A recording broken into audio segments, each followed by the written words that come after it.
Today, we're going to be talking about the difference between marketable and insurable title. And that's why Ted's here to talk about that. Ted, welcome back. You're welcome. Appreciate it. Thanks for having me on. I thought this was an interesting topic to discuss today. That lots of people don't know that this is a clause that's in. It's not only in Massachusetts, but it's also in the Rhode Island contract. For example, in our contract here in Rhode Island, we've got a provision that says the seller shall convey property by blank, usually, quitclaim deed, warranty deed, usually warranty deed, right? If it's to a third party, conveying a good, I'm reading from it, good, clear, insurable, and marketable title to the property free from all encumbrances, except easements and restrictions of record, government regulations, so on. The way that this normally works is when we get a contract for, purchase, title is run, through the we run it through the title insurance company. I don't run the title myself because they're insuring already, and if there's anything that's missed, which presumably things can get missed because these are manually input into the public records. It's not like it's an automated process.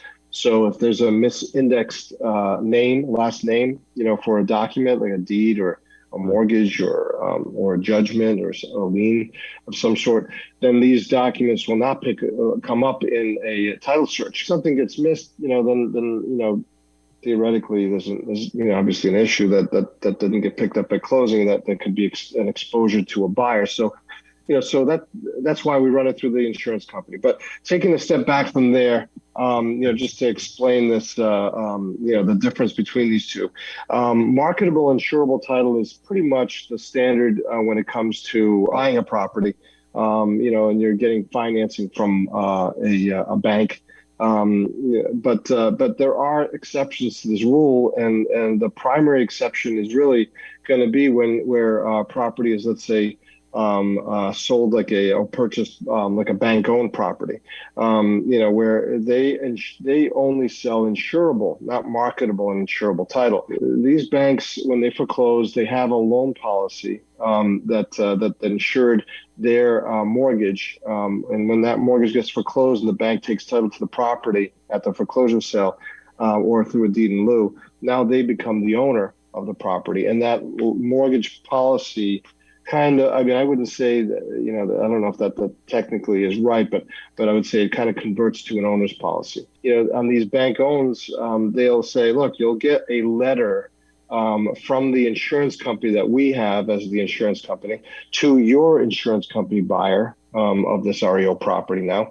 That'll say, look, if there's a loss as to this particular item, then we will give you coverage, meaning insurance company for that mortgage, the bank that foreclosed will give coverage to insurance company for that new buyer.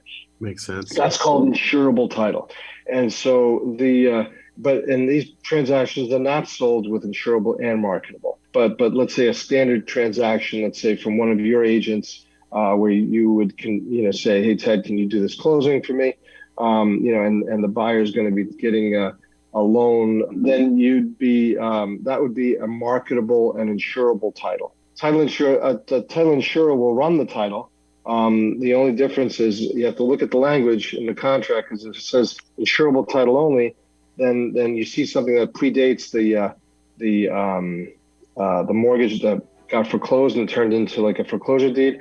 Now the only option you got is to purchase that. Yeah, to purchase it with an indemnification letter.